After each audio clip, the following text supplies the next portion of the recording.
Hello and welcome to DFS Coach Talk. Today is Saturday, January 30th. I am Joe Sarvati, affectionately known as Coach, and I'm excited to be here with you on this nice Saturday morning to get ready for a very competitive 8-game NBA slate this evening. So what I'm going to do here, I'm running solo today. Andrew's off on the weekends. I'm going to go through all 8 games and just break down a combination of some things to come up with games we want to attack and players we want to attack or fade. And we're going to do that by looking at the game lines. We're going to look at the defensive efficiency for each team and the pace that they play at to give us an idea. That in combination with the Vegas lines, will give us an idea of how many DFS points will be available in the game, how many possessions, and that'll help us make some of the close decisions. I also took a deep dive here in my favorite statistical category, which is defensive real plus minus. And the great thing about that is it gives you a snapshot of individual players and how they're defending their position per 100 possessions. So it gives you a good idea of teams' weak spots or strength spots as well. And some of them are a surprise. They're not what you would expect. So it sometimes can open up some value where other people may miss it. So real quickly, yesterday, fantastic last night.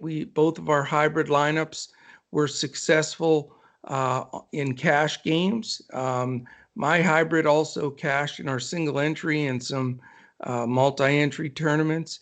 And also Andrew's GPP line was awesome. It did really well and cashed in GPP. So we want to keep that momentum going. Want to make sure and get Draftkings and Yahoo right there. We'd love to sweep all 3 every day. That's our goal.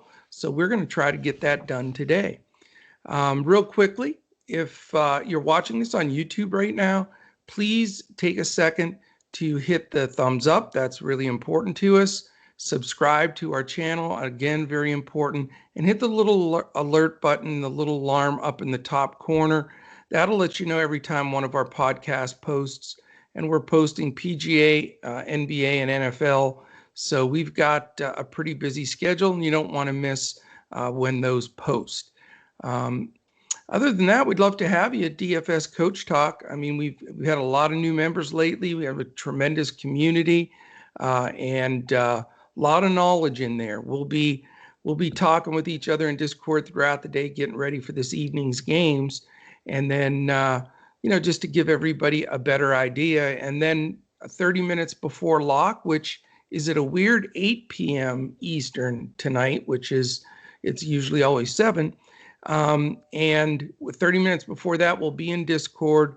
We'll get out those full lineups for FanDuel and Yahoo, and we'll put up the coach's clipboard, which gives you a highlighted group, a highlighted core, and a group of other players to build out your DK lineup. So that's where we're at. Let's dive into this and get after it. Okay, first game, we've got Portland and Chicago. Again, it's an 8 o'clock game.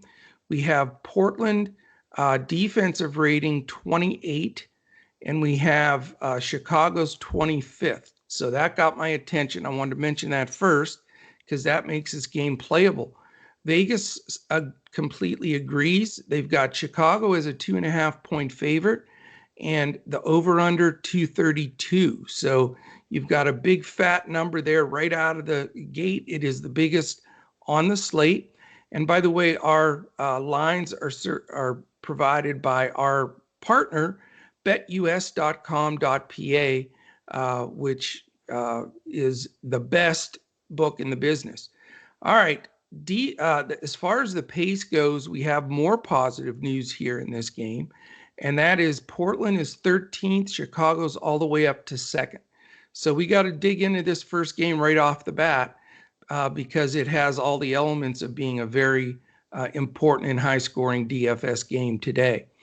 As far as the defensive real plus minus, what I did so we wouldn't take too much time today is I just took the top and bottom 15% and pulled out the guys that fell into those two categories.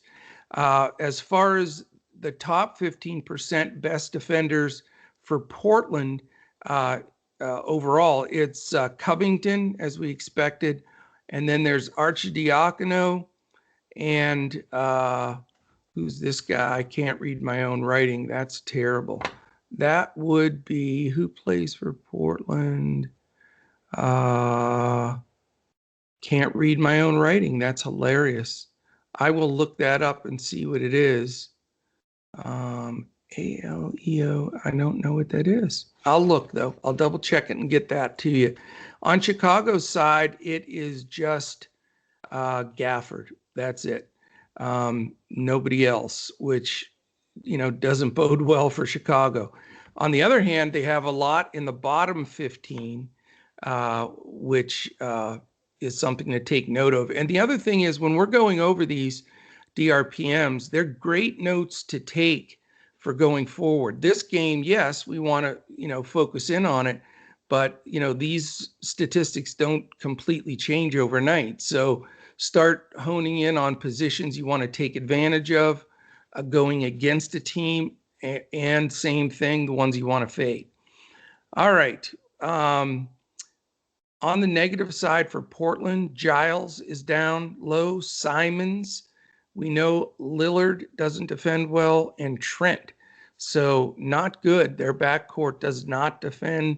Certainly something to target going forward. And then as far as poor defense on the Chicago side, it's Satoransky and Levine. So again, high scoring potential in this game.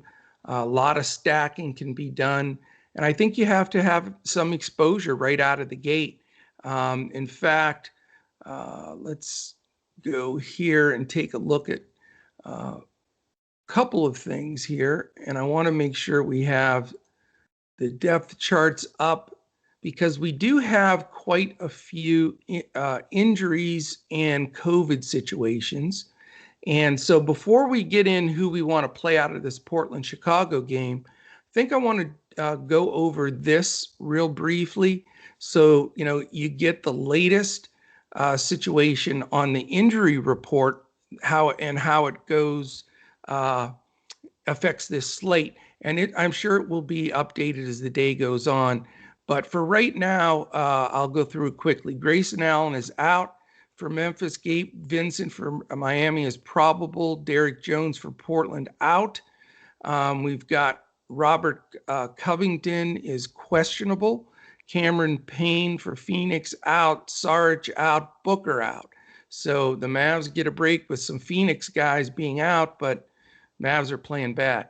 Maurice Harkless is out for Miami, as a lot of the guys are back. However, Dragic is doubtful, so more than likely an out there. Bradley and Iguodala are now questionable, and so is Hero. So they just can't get any type of roster together at any particular point. It's crazy. Joe Val's out for a while for Memphis, which has a big effect. And guess what? Davis and LeBron are questionable for the Lakers. It's a joke, man. Absolute joke.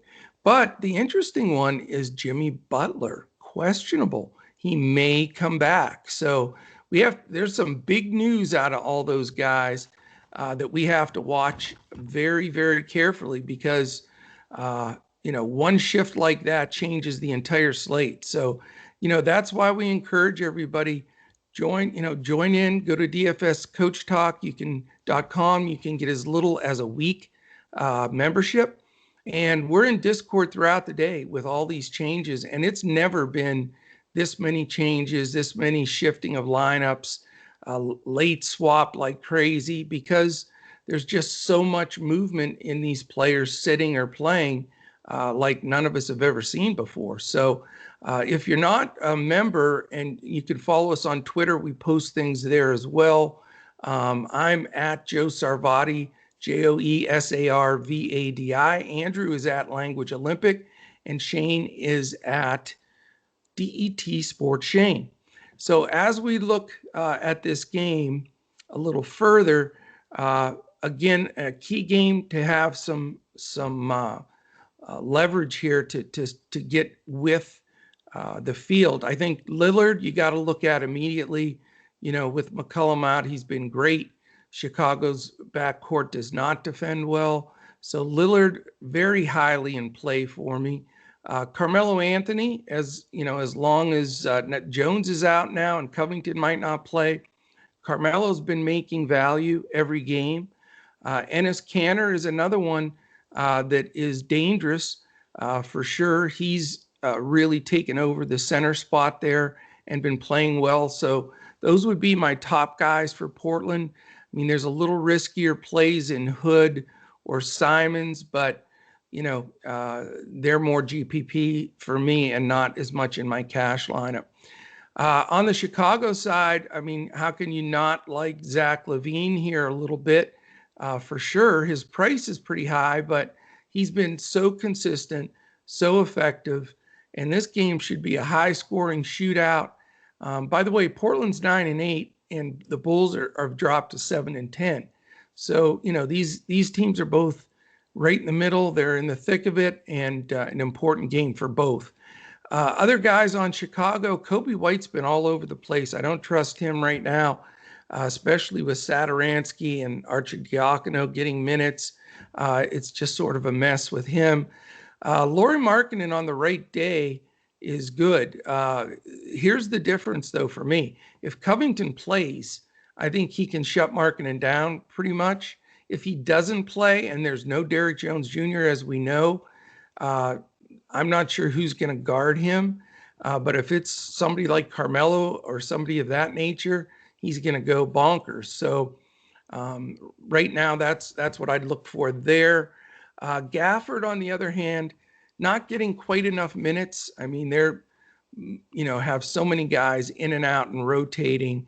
I wouldn't go there. So again, I want to come out of this game, even though it's an 8-game schedule today, with a good 3 players. I think that would be fantastic, and I think it's maybe very well needed. All right, game 2 also 8 o'clock. By the way, Portland, Chicago did not play last night and do not play tomorrow. So island game for both. They're going to let it loose, big minutes, roster guys in this game. Second game is, who do we have here? Milwaukee and Charlotte is who I have listed on my chart. Again, it's an 8 o'clock game. Both teams on the second night of a back-to-back. Both teams in some competitive games yesterday. You've got the Bucks -7 and the over-under 229, so another big number. Defensive efficiency 16th and 17th respectively. Pace, Milwaukee 6th, Charlotte 20th, so fairly average there.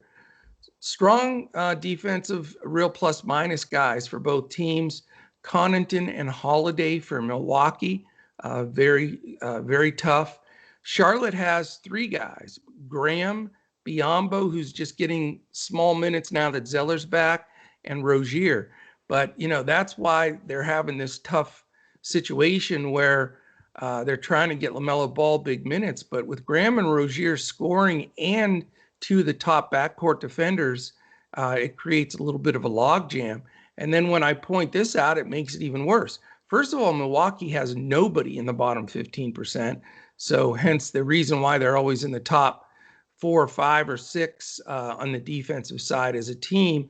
But 2 guys for Charlotte are the 2 backup guards, and that's LaMelo Ball himself and Monk, that don't defend well. So creates somewhat of a conundrum there for the coach to try to get LaMelo's offense and keep the defense. I think of their backcourt. I think you'll see a lot of offense-defense substitutions towards the end of close games. They did it last night as well. Ball came in and Rozier went out. So keep an eye on that. As far as, Milwaukee, they came off a game with Houston. There was a lot of emotion in that game, with the big trade that went on.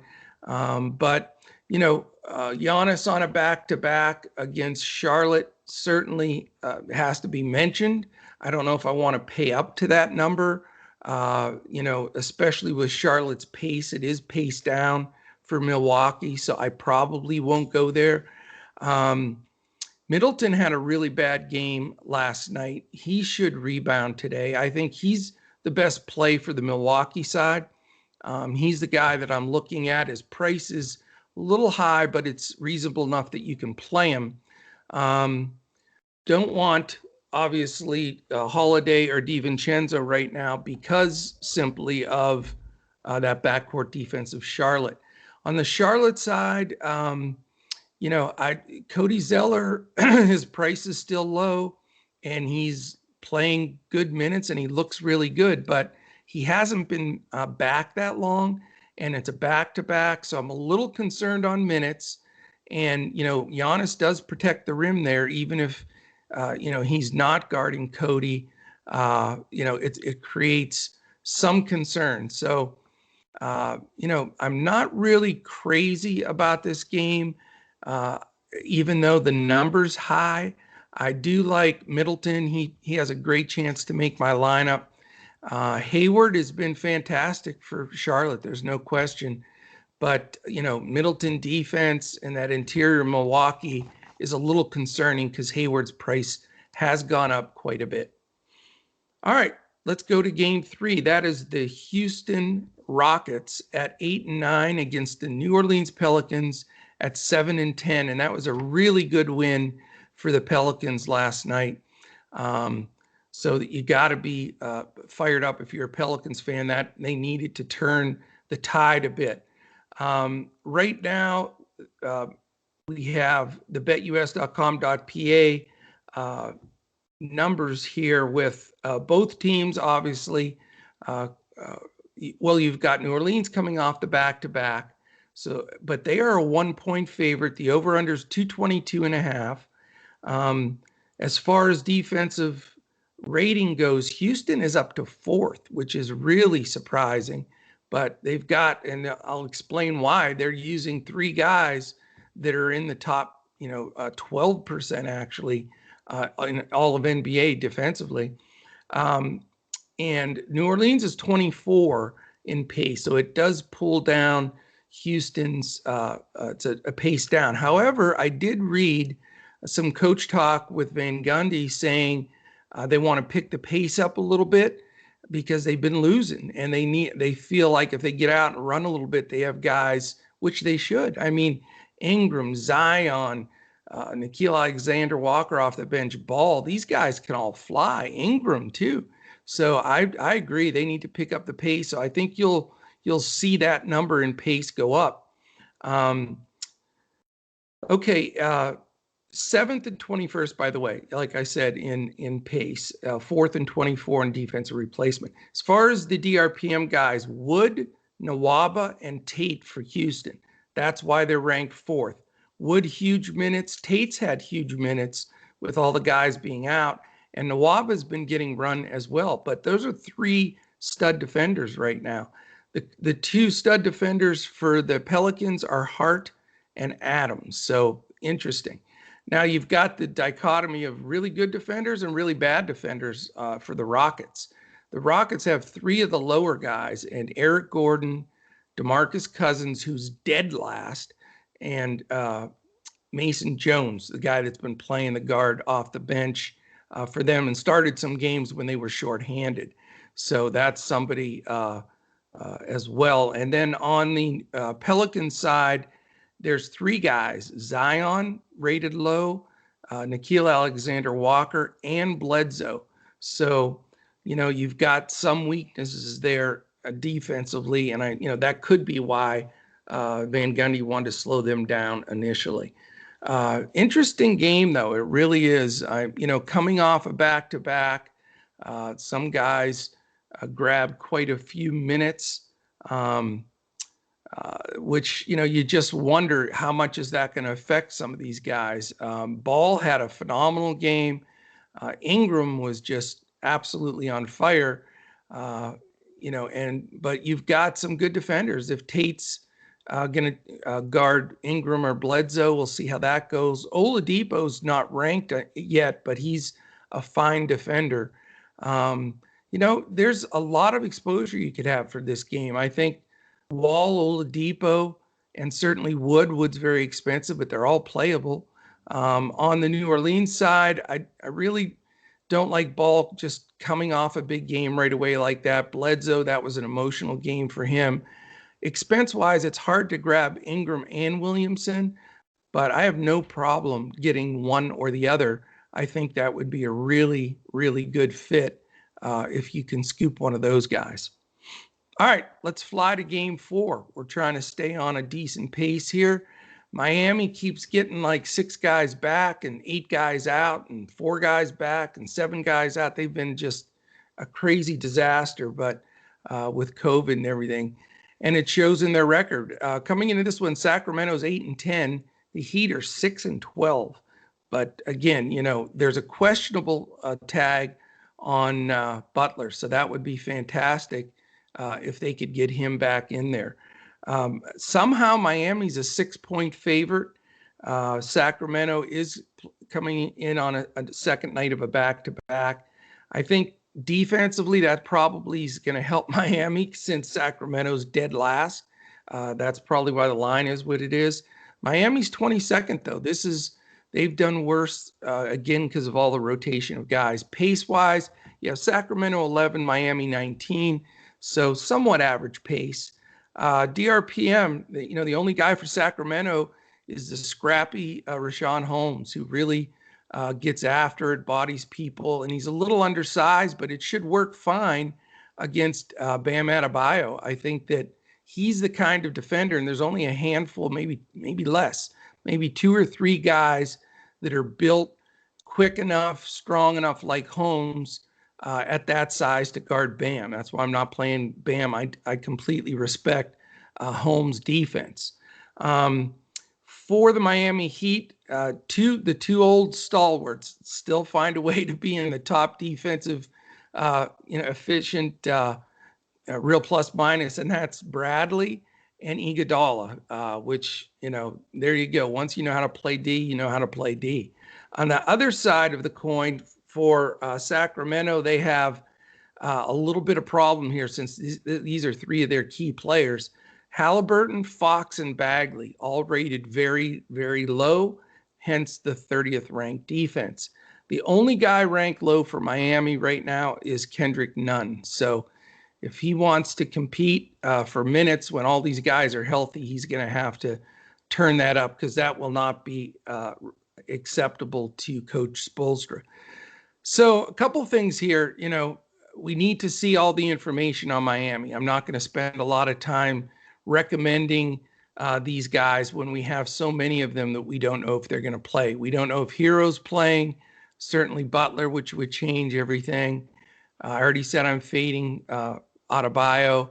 And then just, the bench guys too.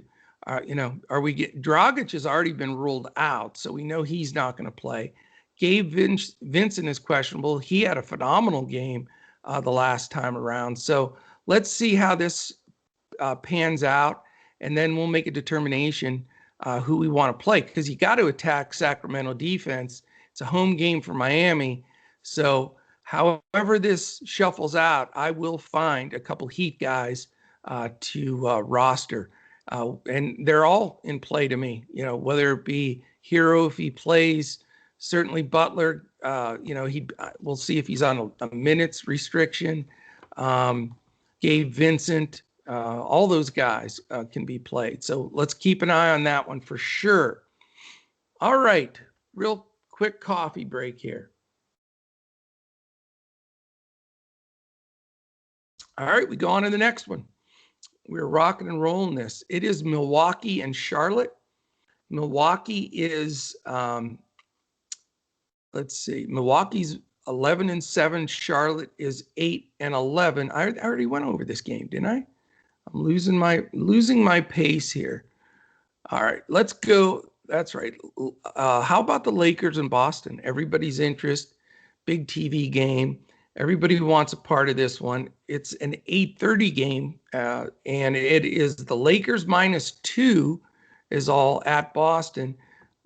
We got the tag like we always do on LeBron and Anthony Davis as questionables, but I would think they play against Boston. Lakers are number one defensive team in the league, and Boston is 14th. So, interesting. Boston does have their big guns back and playing. So this is going to be full on. I'm sure James and Davis play. This will be a really fun game to watch. Listen to the defensive prowess of these two teams. It is impressive.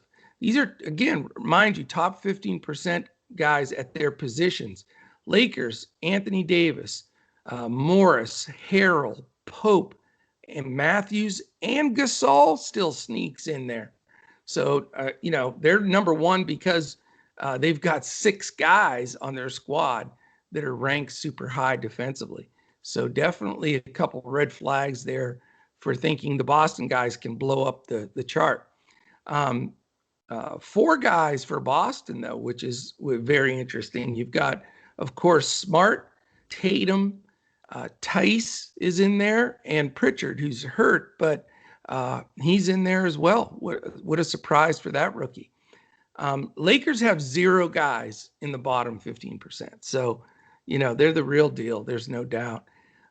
But Boston, for some reason, doesn't like their point guards to play defense much because you've got Walker, Waters, and Edwards, all 3 guys ranked very low defensively.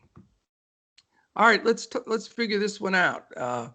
Should be a good shootout game, close. Both teams, obviously dangerous. Do you spend up for James or Davis here? I'm not going to. I think this game is going to be over-owned. It's getting most of the highlights of the day. But as we just saw, both of these teams can really defend. Same thing goes with Brown and Tatum. They demand the ball. They have high usage. But Kemba Walker's back in the picture, and he is for really stepping up the last few games. His minutes limit has continued to rise for the last 3 games. I think really peaking in this game. So you've got a lot of strong, high salaried guys on both sides. I'm not going to go there today. I think both teams are deep enough and play good enough defense that it gets spread around. I don't think it gets spread around to the point where I want to play any of these value guys. I don't see the need to, Smart is not that cheap. So he's not really a value guy, but the super value guys, even Schroeder's, Popes, Gasol's, Tice, those kind of guys, I just don't think they're going to quite get there. So it's one of those games I just don't feel great about. The over-under 219 number isn't anything to get super excited about either. So I would assume almost everybody's going to have some exposure in this game, but I'm not. So maybe that'll be my contrarian differentiator for this day. All right, next game. We have Memphis and San Antonio. Memphis is 7-6, San Antonio 11-8. It is an 8:30 game.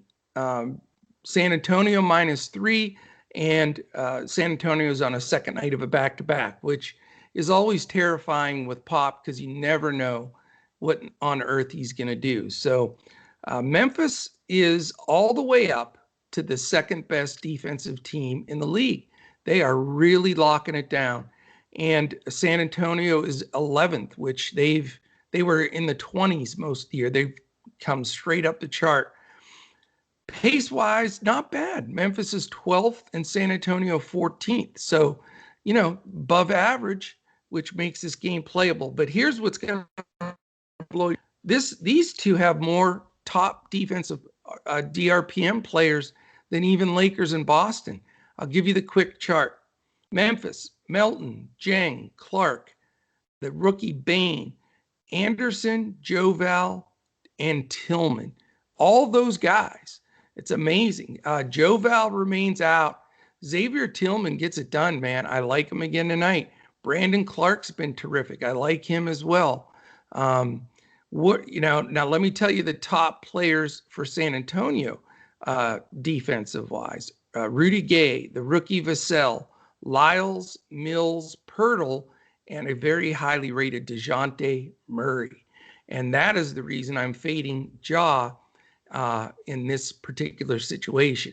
Now, on the negative side for this team, there's only one guy from either team that is in the lower 15%, and that's Lonnie Walker. So let's figure out this game. 222.5, very fair. We talked about all the other reasons that lead to wanting to roster some guys. I like the big guys from Memphis in Clark and Tillman. I also like the way DeRozan is playing, but he gets Kyle Anderson defense. And, that's nothing to shake a stick at. He's in the top groups as well. Maybe Dylan Brooks is a play here with Lonnie Walker being a poor defender, and they're going to be locking a lot of guys down. So I think you could look there. Morant against Murray defense, I think he'll play enough minutes to give Morant some trouble, and he's expensive. On the San Antonio side, I think DeJounte Murray himself is playable. He looks really good right now. He's just smooth, lots of steals. He gets a lot of periphery stats. Definitely a dangerous guy that needs to be looked at. And as I said, even though DeRozan gets decent defense, he looked fantastic last night. He just took over in certain spots. The rookie Johnson had, some good spurts. He's a little inconsistent, and his price is hovering a little bit better than it was. So you got to really consider him as well. The guys I'd steer away from are LaMarcus Aldridge. He's come down to an all-time low price in the mid-5s or lower 5s, but he's playing like a mid-4s player. He looks slow. He's just not, the same guy. I mean, Father Time, another guy that's getting him. And then Pirtle gets in there and plays decent minutes too. So definitely not going there. All right, we're moving it. I'm trying to get this in a reasonable time. So we've got Phoenix at my collapsing Dallas Mavericks. Phoenix is 9-8. They're all refreshed. They got here to Dallas day before yesterday. The Mavericks, however, this will be their third in 4 nights. It is, they played last night like garbage, got crushed by Utah 2 games in a row, flew back in the middle of the night, and have to prepare for a fresh Phoenix team. So as you can tell, I'm not too fired up. Dirk agrees. We were talking about it earlier. He's very disappointed. Here's the deal. Dallas is a 2-point favorite. So, what do you think there? I do know this much, though, and this is a little bit of local knowledge. We had the post-game stuff on the Dallas Fox Southwest channel, and they interviewed Luka after the game, and he was pissed. And he did what a leader should do. He said, "This is unacceptable. We have to get together and figure this out. It's not going well, and we need to do whatever we need to do." So, I'm sure Luke is going to be heard. Maybe a couple of the vets, maybe a James Johnson or something will step up.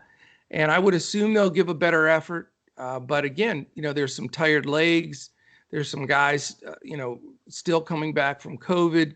It is very interesting. But to be favored in this game was really surprising to me. Here's the problem, though. The over-under is 217, which is not good. Phoenix is the 7th best defensive team in the league, which is very impressive. Dallas 2 weeks ago sat at 11th. They're now 21st in defense. The wheels have come off. Here's the thing that sucks, though, and why I'm not crazy about this game. 29th and 24th in pace. So, and again, you got a Dallas team that's probably a little tired, wants to slow the game down. If Phoenix is smart, they're going to try to push the ball and create more possessions to take advantage of having more rest. So that is a good sign. Phoenix has a lot of tremendous defenders. The top 15% group that they have, and it is very substantial. You have Bridges, who's becoming a really, really good two-way player on offense, defense. You've got Cam Johnson. Kaminsky, I don't know how I thought he was a bad defender, but he's on the list. Sarge, Crowder, and Payne. So even their depth off the bench is really, really good. Surprisingly, Chris Paul's not on that list yet, but we know that he has a long reputation of defending well. Booker, one of the worst defenders, but he's out this game, so that's not going to come into play. For Dallas, you've got Dorian Finney-Smith, it's good to have him back. He's only been back for a couple games. The guy we miss extremely a lot here in Dallas as far as his minutes are Maxi Kleber, because he is on the list defensively, and he's also a really good 3-and-D guy, so he knocks down some big shots. He is still out. And then Cauley Stein made the list. Not sure how, but he did. And then on the negative side, it's Luka. And, we had shown a stat 6 games in that he had really improved, but as part of this downfall of the defense, he's been getting smoked. Now, to his defense, he has been, for some reason, Carlisle has him generally playing the best perimeter player from the other team in a lot of games, which makes absolutely no sense to me. Some of that was because Dorian Finney-Smith was out, and before that, Brunson was out. So I get that. And I think you'll see Luka's numbers improve now that he gets to play some of the secondary guys instead of always having to play the main guy. So the question is, what do you do in this game? I don't like this game. I don't like any of the Mavericks the way they're playing right now. They've got to figure out, number one, is what in God's name is wrong with Porzingis. I mean, the last couple of games, he looks completely lost. He looks intimidated. It's just horrible. So until they get him playing, which I don't see how you could roster him at his number, then they've got a long ways to go. Luka with getting some Bridges defense probably, and maybe some Crowder, a couple switch off to Paul. Those are all good defenders. So I'm not paying that big number on Luka tonight. DeAndre Ayton burned me so bad the other day. He just looks so much like garbage. And then he came back and had a decent game the next game, but I don't really trust him. I really don't. Now, I know Dallas has been getting, I guess the best word for it is filleted as a fish in the paint. They can't stop anybody. So you would think Ayton would have a big game here, and his price is fair. So I hate to say it, but I'm definitely considering Ayton again, even though he's on my all hate list with some of my other favorites like Danny Green, etc. But he may find a way to make my lineup. I may hold my nose and pull that trigger. The other guy that didn't have a great game last time out, but with Booker out, you would think Chris Paul would step up. Now he's going to get some Josh Richardson defense, I would think, and that could create some issues for him. Which, if that is the case, the only other guy I'd consider from this game is Mikal Bridges. Again, they need him defensively out there. He's a decent shooter. He's a little volatile, so you got to be careful. Certainly a great GPP play, but he may sneak into a cash lineup for me as well. All right, last game number 8. It is the late night sweat hammer game. It's a 10 o'clock game by itself. It's the Detroit Pistons at a stellar 5-14 against the upstart Golden State Warriors, who have 10 wins. They're 10-9, quite an improvement from last year. Our friends at BetUS.com.pa have Golden State 5.5-point favorite as Detroit's on this road swing. And it is the first night of a back-to-back for Detroit. The over-under right now is set at 223.5, so good solid number there.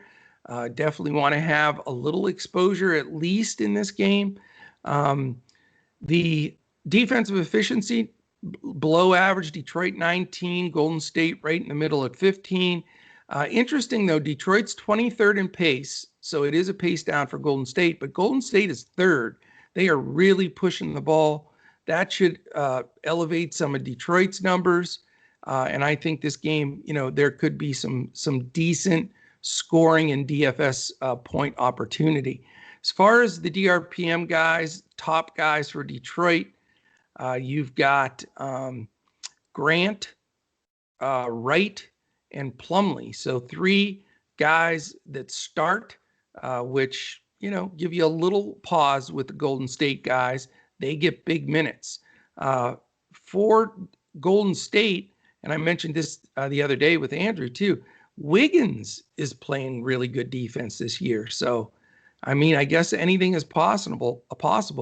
And Pascal also is on that list. As far as the poor defenders, for Detroit, it's Dumbuyu, the second-year player, and Mr. Derrick Rose. And for Golden State, it is the rookie center, Mr. Wiseman, and, of course, our man Steph Curry, who, little Olay defense so that he can get up there and fire the three up quicker on the other side. So I get it.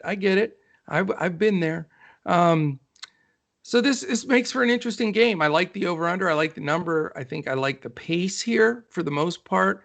DeLon Wright is a nasty defender. He causes trouble, and I think he holds Curry in check. It's weird. Curry's been like ice cold at times and absolutely unstoppable, red hot at times. So trying to figure out which direction that goes is interesting. Now, it's only a 5.5 point spread, which seems low with the Pistons being 5-14. But, I would say, Curry's not 100% fade for me, but I just think there's a chance Golden State pulls away with this game. And I also think that, I respect Wright's defense. So I think you got to be just a little cautious there. Jeremy Grant has been just out of his mind good. Now, he did not have a great game yesterday, but if they're going to stay in this game, he's going to have to be a big part of it. Kelly Oubre, he's going to be facing on the other side, is active and, can defend well in times, but not consistently. I don't know if I can afford to spend up for Grant on an 8-game slate with so many good options, but he's in play. Blake Griffin, again, there's another guy when he plays, he's been making value. He still can play. He's a shadow of himself again, like a lot of the guys that are getting older, but some slight consideration there. One guy I like, believe it or not, if you can stomach the foul trouble, I mean, Mason Plumlee is fouling at like a Mitch Robinson level right now. It's ridiculous. He had fouled out of 3 games in a row, got in foul trouble again the last game. I mean, if he stays on the floor, the guy is a DFS points per minute guy. He really is. He gets a lot of rebounds, stocks all over the place. And he'll finish at the rim with the best of them as far as, lobs and dunks. So I like Plumlee here because he gets probably Looney to start off. When he gets extended run, it'll be against Wiseman. And I think he can take advantage of that at a super encouraging price. I can't believe I'm saying this, but I think Wiggins is a decent play today. And I never, ever play Wiggins. So I just think if Wiggins may get a lot of shots if they really push down on Curry and, Green gives the ball up. They're not getting it to the centers. Oubre's been extremely up and down. He is definitely heading in the right direction, but if he's going to be guarded by Jeremy Grant, I am not going to play Oubre. So really the most rosterable guy for me on the Golden State side is Wiggins. And his price is fair enough that I'm really considering it on that side for sure. Not crazy about anybody off of either bench. So again, it may be one on each side or maybe even a one-off, but I will have some exposure to this game. So it's an interesting slate. I'm not usually I've got a guy where I say, okay, he's a lock and load. I know he's 10,000 or whatever the case may be, but I'm going with him. I don't have that guy today. So, I'm not going up to Luka or LeBron or AD.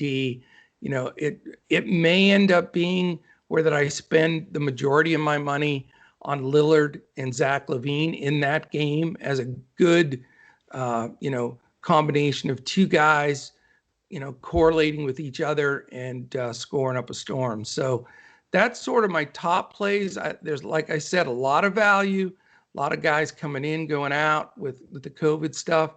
So I think you can really develop a solid roster and not have to do any dumpster diving for the last spot or two to fill your squad up. So that is it, my friends. That wraps up everybody. For us at DFS Coach Talk, again, we'd love to have you join us. It's it's terrific when we get new folks in there because it's new opinions, new ideas, new information, and it really helps everybody chirping in with player news. We've got a lot of members in different markets, so they get sort of the inside skinny there, and it's a great place. So at DFS Coach Talk, you can join with our best offer we've ever had, which is the $149 offer. If you go to betus.com.pa, sign up with the promo code Coach Talk, all one word, no space, and you'll get $149 in your BetUS account, and you get a free, scot-free membership with us at DFS Coach Talk that goes all the way until April 1st. Can't beat it.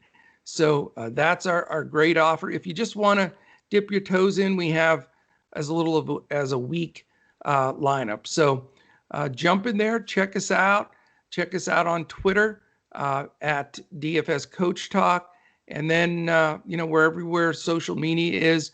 Again, on YouTube, last ask, please thumbs up, subscribe, hit that alert button. It really helps us beat those algorithms in YouTube and move up the chart. So I appreciate everybody. I hope this info gives you some really good help with building your lineups tonight. I like this card. It's not going to be a super chalky card, which is awesome. I think you're going to have a lot of different lineups, which gives you a chance to build a contrarian lineup that you can still feel really good about, that has a great chance to take something down. So, all right. Again, thank you. Appreciate it. I'll be back tomorrow, Sunday morning, again, solo to go off that slate. I'll try to get that up, maybe even tonight, possibly, because we do have some earlier games on Sunday on the slate. And here at DFS Coach Talk, we cover every game. If we have to split slates, do an early, late, we'll do that for you as well. All right. Thank you very much for the entire team at DFS Coach Talk. I am Joe Sarvati, affectionately known as the Coach. We will see you again tomorrow when we look to crush it in NBA DFS.